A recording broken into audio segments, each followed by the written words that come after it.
Hello, everybody. I'm Brian, I'm Brian. and this is Brian versus Brian, episode 235, The Silence of the Lambs. Okay. Silence of the Lambs, 1991 American psychological horror thriller, directed by Jonathan Demme. Demme? Demme? Yeah. Damn. Demme? I don't know. Jonathan Demme.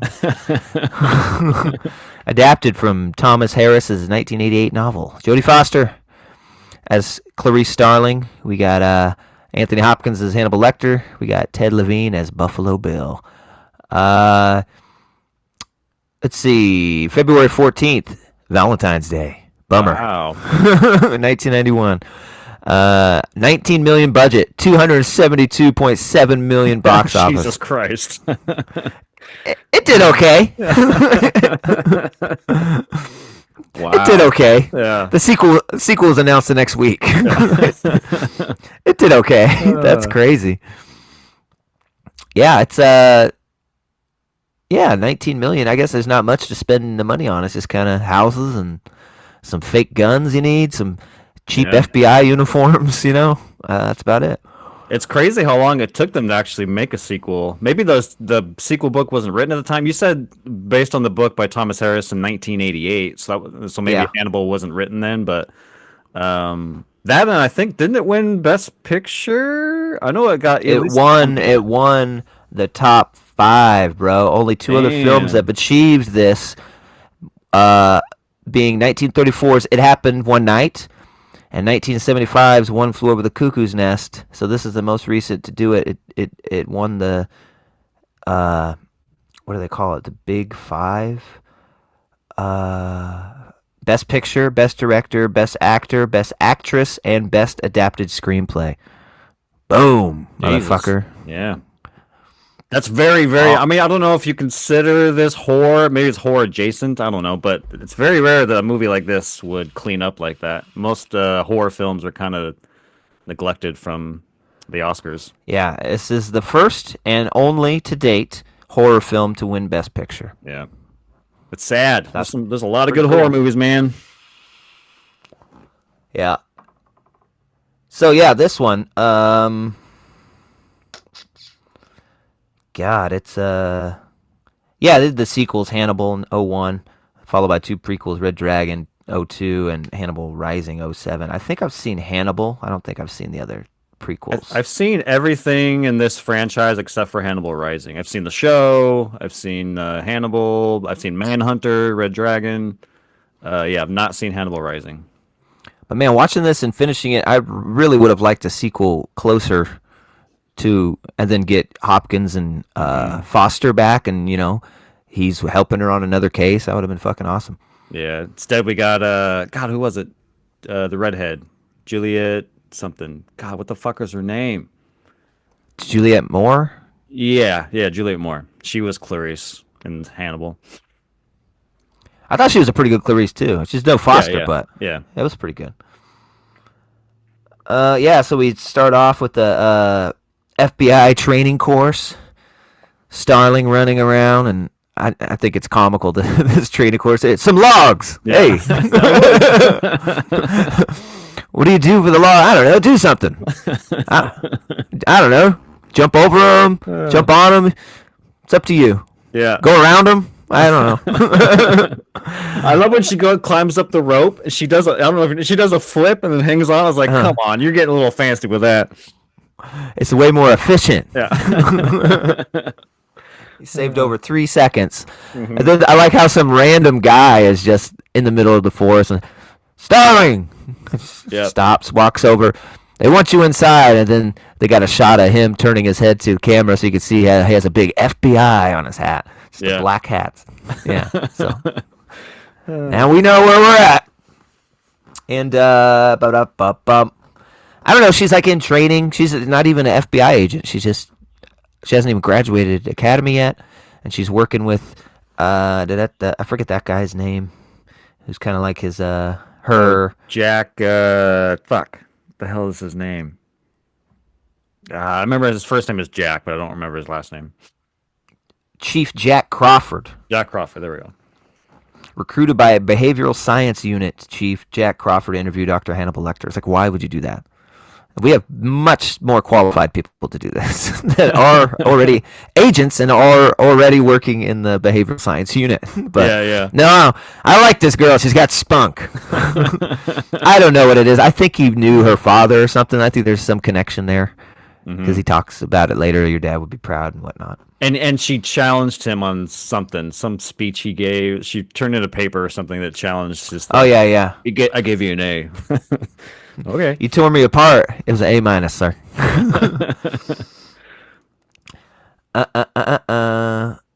Okay, and then we get to, they need to interview Hannibal Lecter, who is in custody. He's known as Hannibal the Cannibal. He is a psychologist who started eating people. I don't know if they're necessarily all his patients, but anyway. They want her to go talk to him under the guise of soliciting his participation in a psychological survey. Like, oh yeah, that's gonna. Like she has this. Could you fill out this survey for me, please, doctor? I love that when he's like, "Oh, you were doing so well, Clarice. You established a friendly rapport. You showed trust by telling me what Meeks whispered to you, and then you shoehorned it so haphazardly into your survey." I loved it. So good. Oh yeah, that was so good. What did he whisper to you? He said he could smell me. I cannot. But then he says that, and then he's like, you use Vaseline instead of chapstick. You wear a light Bruges, but not today. But not today. Yeah. I smell the faint hint of yesterday's Bruges. You good. Oh, it's all so good. I don't know what makes this movie good. The story's pretty good. You're always wanting to know what's going to happen next, and it's kind of slow, but it's got a nice pace to it. You're never bored, so there's that going for it. And Hannibal and Clarice, the performances are just amazing. Even Buffalo Bill, those three are fucking great.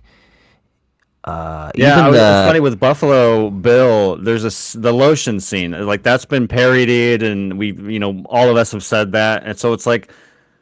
It's a weird position because it's like kind of comical, but it's also very disturbing and fucked up. So it's kind of this weird thing where it's like it puts the lotion on its skin, and you kind of want to giggle, but like the circumstance is really fucked up. I don't know. It's very weird. But I will say, you were talking about what makes this movie good. I think all of the things above that you said, yes, 100%. But there's one thing that I didn't really notice because it's been many years I've watched this, but from like. I don't know if you agree with this, but from a cinematography standpoint, like a lot of dialogue scenes are like framed looking at the actor as opposed to like a wide shot or a medium. And I feel like, and there's so many conversations where the actors are looking right at the lens. Yeah. And it's like a close up. And I feel like when you do that, it makes the conversations a little more engaging versus if you're just kind of like a normal over the shoulder, but like when the actor's looking right down the barrel, I don't know, it makes the conversations more engaging. You're more kind of enthralled, even if it's just people just having conversations. Even like Hannibal Lecter's intro, I think that fucking shot's like eyebrow to like, it's so fucking tight. And he's like, his head's kind of tilted down. It's like very creepy and. He's already standing there in the middle of the cell, nicely kept and presented, and it's great. It's like and it just reminded me of that. Talking about the survey she tries to give to him. What do you say? A census came to my house once. Oh yeah. They tried to question me. I ate his liver with a side of fava beans and a nice Chianti. She's like, "Oh shit, weirdo." My bad. Fava beans, huh? Yeah. It pairs with the liver. So then he kind of dismisses her, says, fuck you, because he finds out she just wanted him to do this survey. And then she's leaving, and I I think I forget the guy's Miggs flings semen at her. Yeah, I did not remember this. I was like, whoa! Oh, I definitely remembered this. This is a big part of the movie. I remembered that. And you feel bad. You feel really bad. It's like, Jesus. Because she's like this tough FBI chick, like super tough and ready for anything. But that, along with being yelled at by Hannibal, she's just like, she's like a little girl again, like no. Yeah. And then he yells at her, Starling. He's like, I don't remember what he says. It's something like, Miggs is a disgrace. I apologize on behalf of him and all of Death Row. I will give you this, and gives her an anagram that leads her to a storage unit containing a severed head in a jar. Later, Miggs is found dead in his cell, and I think they tell Starling about it, and she's like, kind of, yeah, he did that to me. What happened to him? And then they heard Hannibal whispering to him all night in the cell. He woke up after he had swallowed his tongue. It's like, I don't think you could do that. I don't think that's a viable suicide. Like, I don't know if you can do that. Like, let me try. It's difficult to do, I think.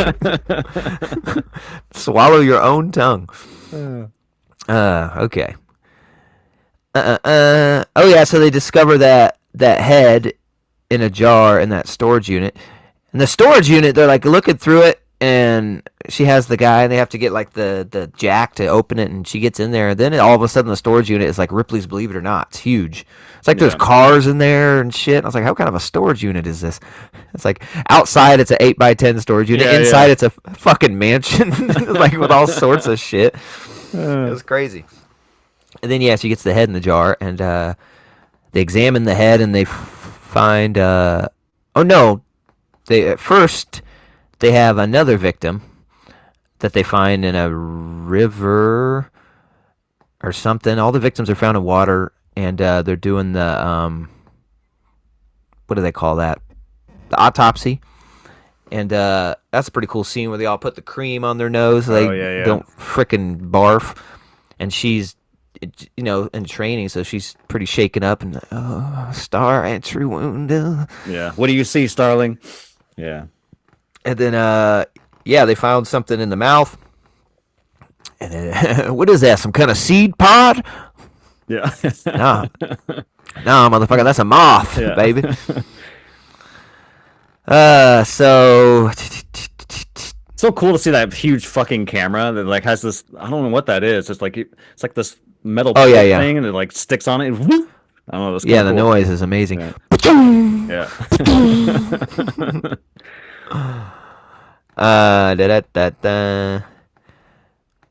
So Miggs was found dead in the cell.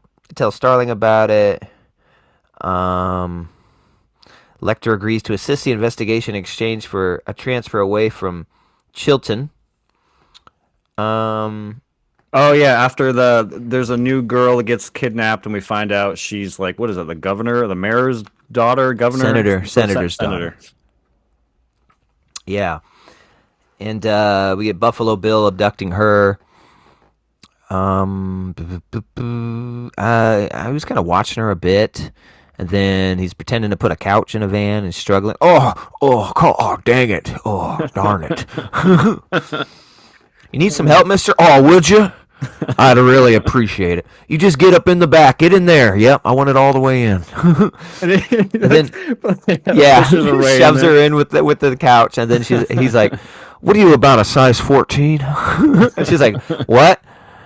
Never mind. Just starts pounding her. Yeah. And then looks at the inside of her shirt and 14. Oh, good. Yes. And then cuts her shirt off and starts touching her back. Perfect. Yes. And throws her shirt out by the van. And the poor cat. Oh, yeah, the poor cat. And the poor Mom! Woman, also the poor cat. Okay, and then she needs to go back and talk to Hannibal because now the senator's daughter has been abducted. I don't know how they think that's connected to Buffalo Bill, really, but they got a Oh, sneaky I think suspicion. the cutting of the cloth. I think that's what he does. He like cuts clothes Huh. off and leaves them. I think that's what they mentioned that, but that's the only I can think of. Yeah, then she offers Lecter a fraudulent deal that is, I guess, proposed by the senator that would send him to this new prison. It would still be maximum security, but 1 week a year you get to visit this island and see birds and stuff, and it would have a view of the mountains, a small window in his cell. Um, and so he's intrigued by that. But he wants a quid pro quo. He'll answer questions, but she has to answer personal questions from Lecter. And that's when she reveals her father was murdered when she was 10. And there's some cool things where she was at like the funeral with some cops of one of the victims or something, and Oh yeah, walks yeah. out towards the casket and becomes a little girl, and it's her father. And we got a flashback of her father pulling in a cop car and picking her up, and that stuff was pretty cool. Um,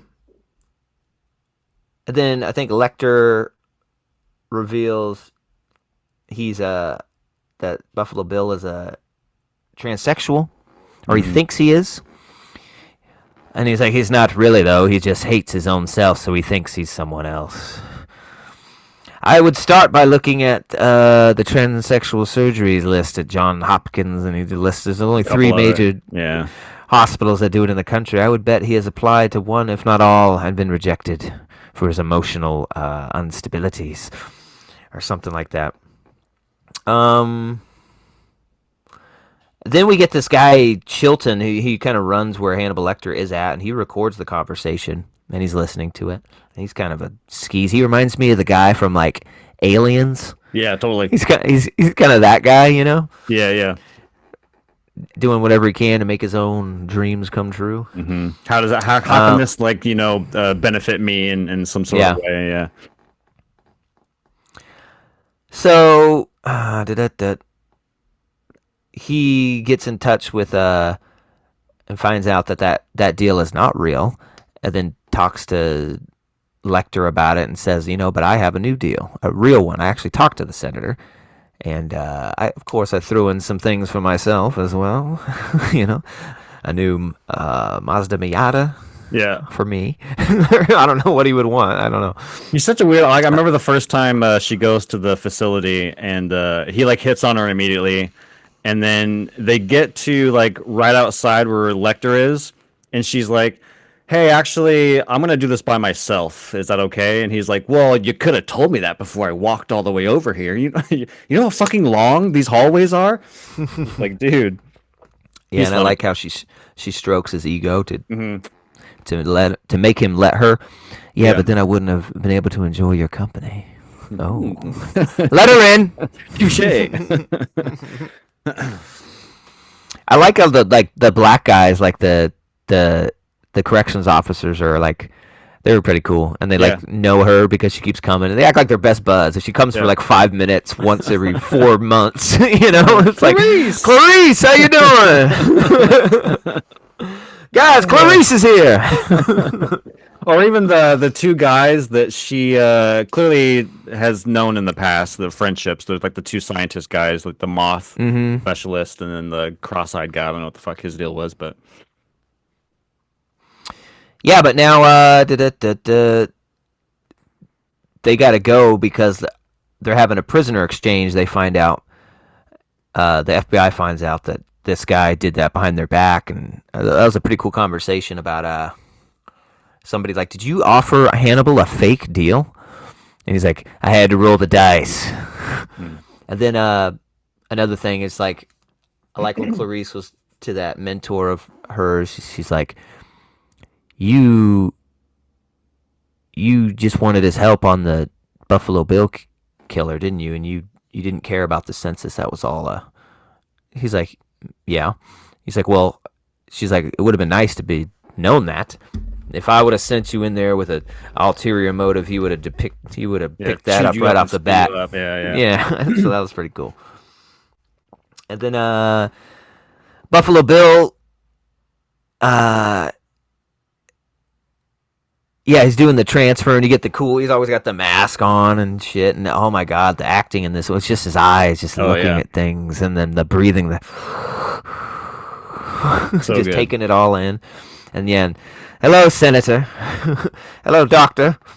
And then falsely, he identifies the killer as Lewis' friend, toying with her desperation. And I don't remember how he pisses off the Yeah, he senator. offends her in some way. I don't remember what it was, but it's pretty fucked up. I remember like, damn. Yeah, I don't remember what he says though. Yeah, right? I don't He says some remember. pretty horrendous shit. I don't know if it had to do with her daughter or yeah, I don't Hmm. know.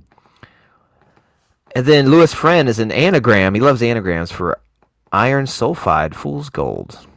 And then Starling confronts Lecter about this in his new cell, which is like just a house with a little cage, like a Hell in the Cell WWE cage, Yeah, yeah, like basically. a bird cage put on top of somebody. In the middle of a room in some random like state building. I was like, what the fuck?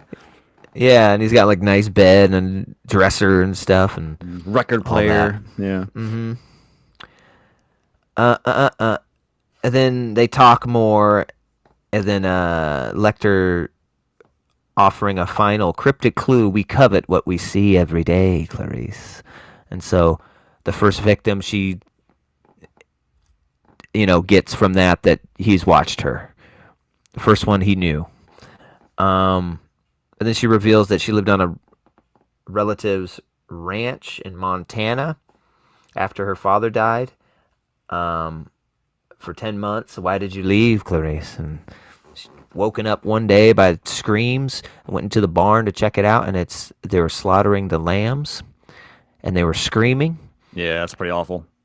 Yeah, and she tried to free them all, but they wouldn't run away.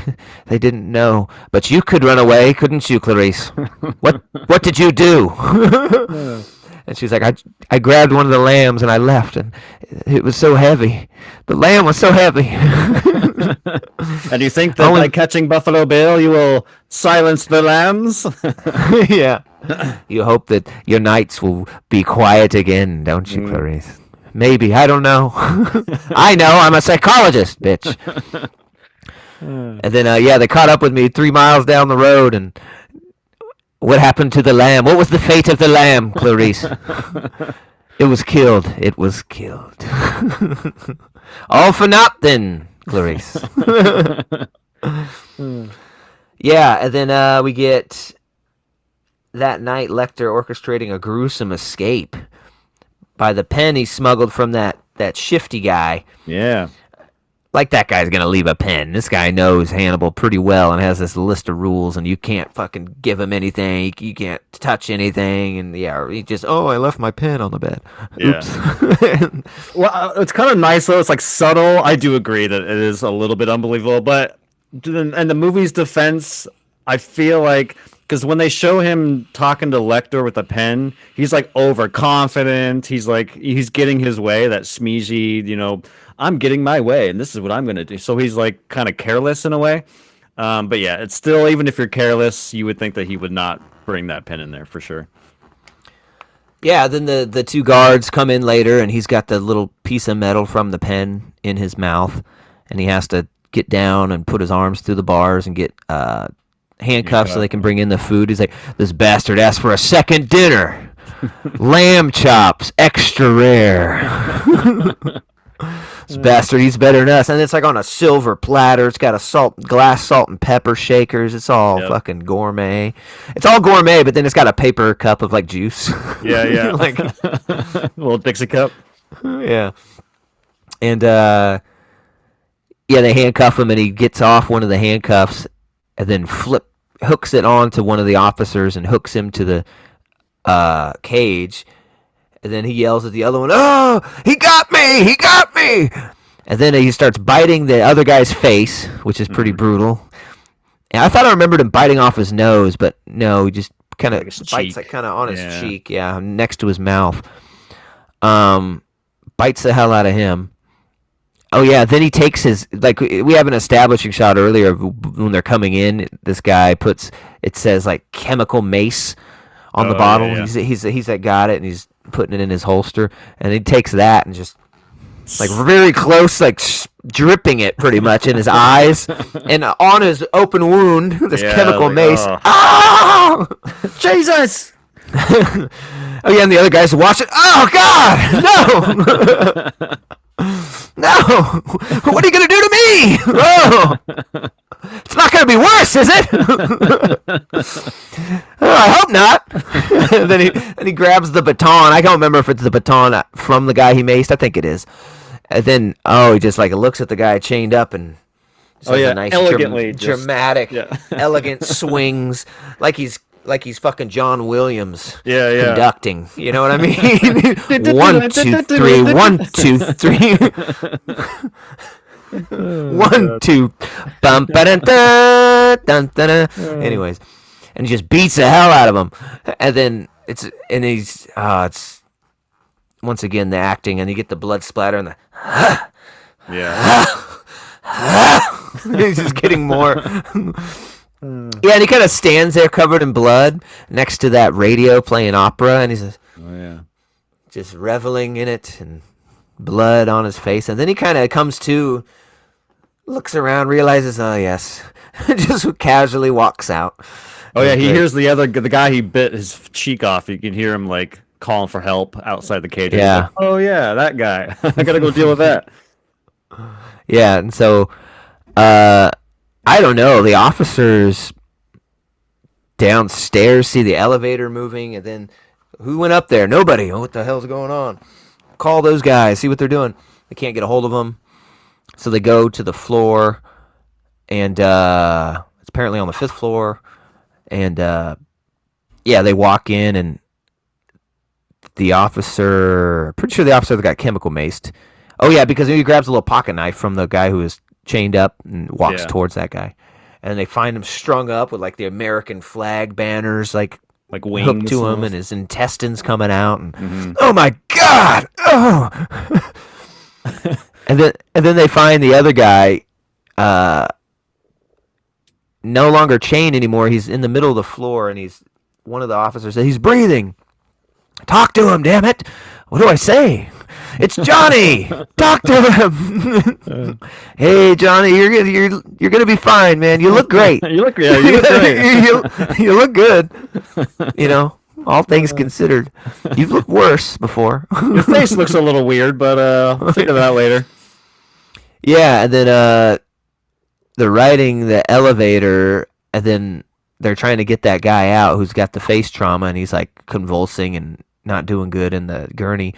And some blood drips onto him, and they see the blood coming from the top of the elevator, and they get out quietly. He's on top of the elevator. And they open it up and look down, and it's Hannibal Lecter in all the white gear, and he's bloody, and he's like, they know that one of the officers got a shot off, so they don't know if he's injured. And so they warn him. We need him alive. Shoot him in the leg. Just shoot him in the leg, and no movement. Yeah. Well, I think he'd probably move if he could. Light him up. I don't know anybody. So they get in there, and I don't know. They get him, and then they realize. I don't know. They realize it's not him, but it's too late. The body's already in the ambulance, and then we get the cool shot in the ambulance where, I don't know, the medic is kind of doing something, and Hannibal like rips off the face. He had the fake face from the other guy. Yeah. And then kills them, and we get told that the ambulance is missing. It was abandoned. Crew is dead. And that's the last time we see Hannibal for the last kind of stretch of the movie. Yeah, then she calls her handler, and he says, "I know, we got new information. We found the guy. We got a name. We're heading to the house." And she's like, "Chicago, I could be there in 13 hours. That's too long, Starling. Go to the other house." I forget what he's sending her to do. Lecter wouldn't give Clarice a clear answer. All he would say is that the answer you're looking for is in the case files. And so she's with her partner back at the I don't know, wherever they're home, Langley or whatever. And they start combing through again, and they realize that Buffalo Bill is making a dress, and he's probably a seamstress, or he knows how to sew. And so, Mm-hmm. given the fact that he knew the first victim, so they started looking at the first victim, like, and she was sewing, and there's like connection of like, Mm-hmm. she worked for somebody like Yeah. a sewing company or something, and so she's kind of going down that route while her boss Crawford is thinks he's got the guy when he's got the SWAT team. Yeah, and it had the shape that was cut out of somebody's back on the dress, and Hmm. so they're figuring that out. Yeah, then the SWAT team is going. Then we got another. The senator's daughter has got a plan to like get the dog, and she lures the dog into the well that she's in, and she's saying, "Bring me a phone, or I'm gonna kill your dog." Don't fuck it. What's the dog's name? Precious. Precious, yeah. Precious, where are you, Precious? Don't hurt my fucking dog! You don't fucking know what pain is! The dog's really hurt, mister. Pretty sure its leg is broke. It's in a lot of pain. It needs a vet. Needs a vet, yeah. He doesn't seem like the type that brings his dog to the vet, though. Yeah. He doesn't seem like it. This is Precious, yes.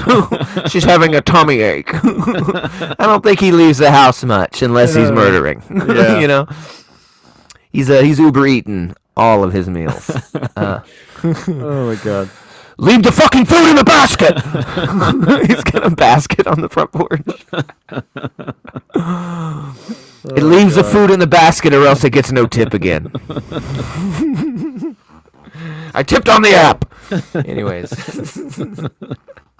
I'm going off. Oh shit. This is the fun we have. We have fun. Yeah. So then he's freaking out about that, and he like goes upstairs. And he gets a gun. I was like, oh, fuck. He's just going to fucking... He's like a fucking Magnum 45. Oh, yeah. Just going to shoot this bitch. And meanwhile, while all this is going down, we keep cutting outside the house, and the SWAT team to the cops. Like, all the cops are kind of surrounding the house. They got like a flower van pulling up. They're trying to do it all secretive. Why wouldn't you just bust in? And he's got like a shotgun in a flower box, like it's T2 or some shit. That's like I just wanted him to come to the door, and the guy pulls out the shotgun all slow mo, like T2, and the roses fall out. Get down.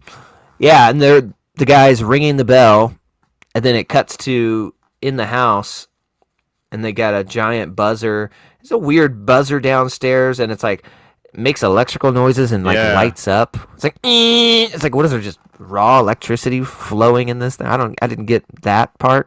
And then and so you think they're at the house because this fucking doorbell's going crazy. And he goes upstairs to answer it. And then we have Clarice. And it's Clarice. Oh. So she's at the right house. Mm-hmm. And I don't remember how that happened. Like, somebody put that together. They got this information, right? She was at some restaurant talking to a friend of the first victim about like colleagues, and then she said that like some guy that she worked with, she knew some guy that she worked with, and then that's where Clarice was going to hunt down this guy who was a seamstress that was friends or knew the first victim. And so that's how she ends up there. Yeah, and then we cut back to the SWAT team, and they're kicking in the house and searching the house, and I'm pretty sure it was empty, right? Yeah, it's empty. It was empty. Was this house even related to the killings? I don't think it... Yeah, I don't remember how they got... I mean, they're following the lead from the first lie he tells. No, right? I'm trying to figure how the fuck they got there. Because I think they use the same name that Hannibal gives the senator, but maybe not. Yeah, I don't remember. It all kind of happens really fast. Yeah, anyways, it was just a red herring. Just a MacGuffin. And, Clarice is asking this guy, asking Buffalo Bill, who she doesn't know who it is, about the family. I think she's looking for the family that used to live in this house. Mm-hmm. Right? Like, the woman that used to live there. Yeah, and so I think, like, the woman was the first victim's friend. He might have known the first victim somehow from work, too, but I think I don't know, killed this lady too and just took her house? Because it's a crazy coincidence that oh, I bought the house, yeah, legally, of course. That could be and because I think there is a jumping ahead a little bit, but when Clarice is kind of walking around, she walks into a bathroom and opens the curtain or something. There's like a body yep. decomposing. That could have been the woman. Yeah, and then she's walking in, and I think she was asking like if he has any information about the prior family, like maybe that was left in the house when he bought it. And he said he has a phone number of somebody. I don't remember who it is, and he's going to get it. So, oh yeah, let me find the number. Come on in. Yeah. And then she's looking around, and there's fucking lots of sewing stuff around, and then a moth, one of those the exact crazy moth. Yeah. that they find out only comes from like South America, and someone had to raise these and get them. Yeah, it comes and flies and lands on the string. And then we have an establishing shot from the other side of the kitchen that his gun is right around the corner on the stove.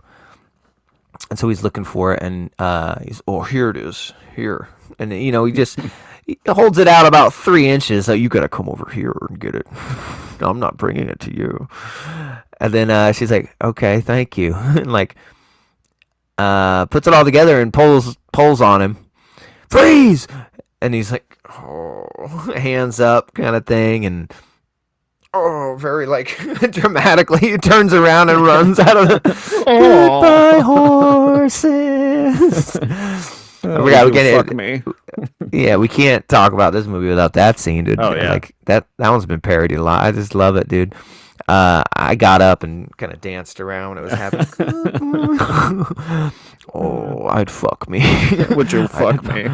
I'd fuck me hard. He's like filming himself on VHS tape. I just remember I think it's in Clerks 2 where Jay does it. That always made me laugh. Can't not think of Jay in the fucking parking lot. Yeah, where he tucks. Yeah. He's got the chapstick. Yeah, love that. Oh my god. Yeah, so he's running and he goes downstairs and she goes downstairs, like dramatically kicks the door open and the door like bounces back and hits her. She's like, trying to aim down the steps. Yeah, she goes down there and we've established she has night vision goggles. I forget how we established she had those or what he was doing with them in the beginning. He was watching somebody or...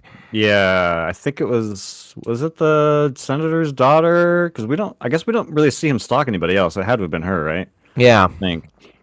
And then, he cuts power down there and has those on. And so we get that crazy... Yeah, I love when before the power gets cut, she finds the senator's daughter and she's like, oh, yeah. Hey, I'm here to help you, or whatever. And, she kind of like makes sure all the doors are all okay, and she looks down. She's like, hey, stay, or I'll be right back. She's like, don't leave me here, you fucking bitch. I thought that was pretty What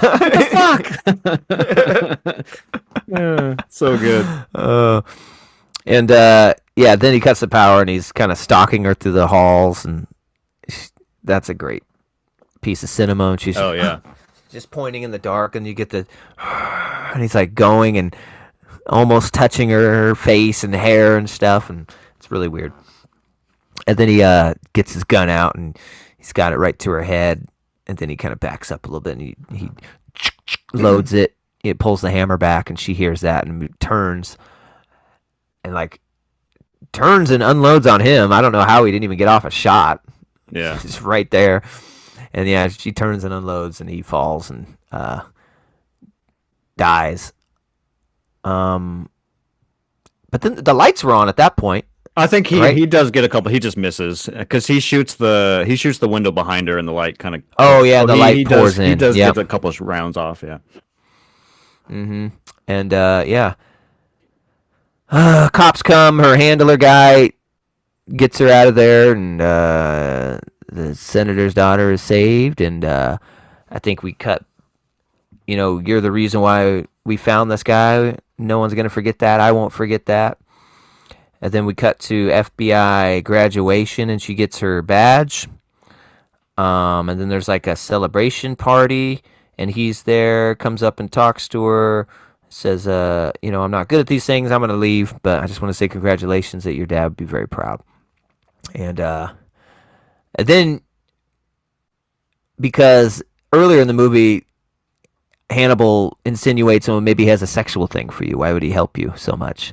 Oh yeah, You yeah. know, you are quite a bit younger, but it's not too crazy. Mm-hmm. And then there's this tension right there when he says that. Like, is he gonna hug, or is there something more? And then they just shake hands, and yeah, I think he just genuinely wanted to help her. Yeah. And yeah, he leaves, and then oh, but when he went to talk to her, somebody said there's a phone call for her, and so he's leaving. Don't forget your phone call. And she goes to the phone, and we get that line. Uh, did the lamb stop screaming, Yeah. Clarice? Clarice. Dr. Lecter, don't bother.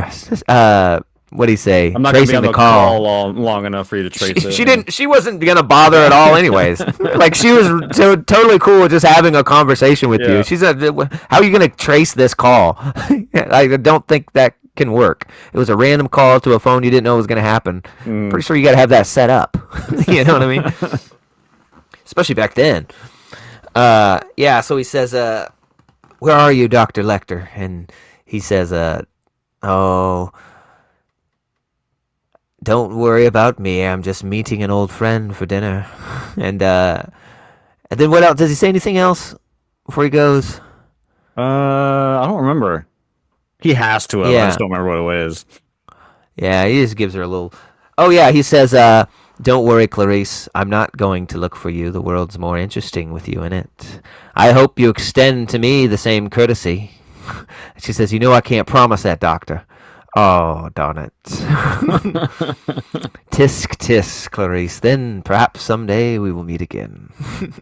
And yeah, he leaves, and then we see that it's that conniving prison guy getting off a plane, and he follows him, and then we get the credits. Mm-hmm. And that's it. That's it. And then we go on to make 100 times the budget, whatever it is. Yeah, fucking amazing. And then we didn't really talk, but fuck, Jodie Foster's accent she does in this is fucking killer. It's so Like, I good. love it, dude. Oh yeah. You try to hide that accent with West Virginia. Yeah, love it. Um, yeah, just a fucking amazing film. No wonder it won the Big Five. It's crazy talk. Just the perfect storm of everything working together, and uh, it's definitely a thriller. I don't think it's a horror movie, Yeah. but it's a fucking amazing thriller that you want to find out everything you can. You want more Buffalo Bill. You want more Hannibal Lecter. You want more Clarice Starling. You want more of all of it. And they didn't give it to you, which I like. They kept it as a nice, tight package. There may have been sequel much further down the line and some prequels, but I don't think it affects the legacy of this movie at all. Like, Yeah. you could forget all those exist. This is just its own thing, right? It's so good and so powerful. It really is like a fucking masterpiece. And while watching it again, I didn't realize it. I knew it was good. I've always liked it. But I was like, Yeah, fuck, yeah. this is really an amazing fucking movie. 9-1. Yeah, 9 out of 10 for me. Yeah, I was coming in 9 out of 10, so we're very close. Yeah, so good. Very, very, very good. Yeah, I mean, shit, what is there to say hasn't been said about this fucking movie? I mean, iconic performances from both Jodie Foster and Anthony Hopkins. Very thrilling. It's 2 hours, but it doesn't feel the length. It doesn't drag. Good pace to it. Oh, and Ted Levine. We can't leave out Ted Levine. He's very creepy. He's very good. Yeah, great dialogue. Great moments of tension. The first time that they meet is just every time they meet, you're just like you're so in the movie. Yeah, their relationship together. This movie's awesome. Yeah, awesome. 9.1 out of 9. Go check it out. I had to rent it. Did you find it anywhere? Or did you rent No, it? I have the. Oh yeah, you the had the Criterion, copy. Yeah. Yeah. I remember now. Yep. So definitely available to purchase in physical media, being such a giant film. That's one route. Here. Well, maybe I can try and sell. Hold on. There you go. So what's the artwork? Brian is grabbing a copy of The Silence of God. the Lambs. So yeah, this is the 4K Criterion, and what's cool about these, they're very expensive. So obviously, don't go fucking spend your money if you don't want to spend $40 on a Blu-ray. But what's cool about these is they always come with like a cool. Sometimes it's a poster, but this is like, I don't know, a 50-page kind of book. It's very hefty. It's very hefty Blu-ray. But yeah, highly recommend it. It comes with 2 discs. So what do you get? You get the 4K, and then do you get a normal Blu-ray? Do you get a digital? What do you got? You get unfortunately these don't come with digital, so that's kind of a bummer, but you do get a Blu-ray and a 4K, and then you just get like a shit ton of special features on the second disc, and then that book that comes with it. That's not bad. I buy 4K Blu-rays, and they're usually about $29.99. Yeah. So, I mean, 4K Blu-rays are already pretty expensive. So 10 extra bucks for all the bonus stuff. It's totally. not too bad. But yeah, find a copy or go rent it somewhere and check it out if you haven't. I don't know. Would have you been living under a rock and you just hate great movies? I don't know. Go watch it. Even if you've seen it before, watch it again and remember how good it is. I was gonna say, even if you've seen it before, it's worth having in your collection. I think this is one of the movies, it feels nice putting on the shelf. It's like, yeah, I get the silent. No matter what copy you have, it doesn't need to be the Criterion. I'm sure there's Blu-rays and DVDs of it. Go get the DVD, maybe even the VHS if you can find it. Yeah, get the VHS, dude. The VHS has the dope cover with the moth. Oh yeah, the moth. Yeah, so good, iconic poster. Yeah, go check it out, everybody. 9 and a 9.1. We appreciate you watching and coming and listening. Of course, as always, like and subscribe here on YouTube. Also available on Spotify and Apple Music. Couldn't do it without you. Really appreciate your patronage and hanging out with us. Until the next time we do that, until the next V's. Peace. Peace.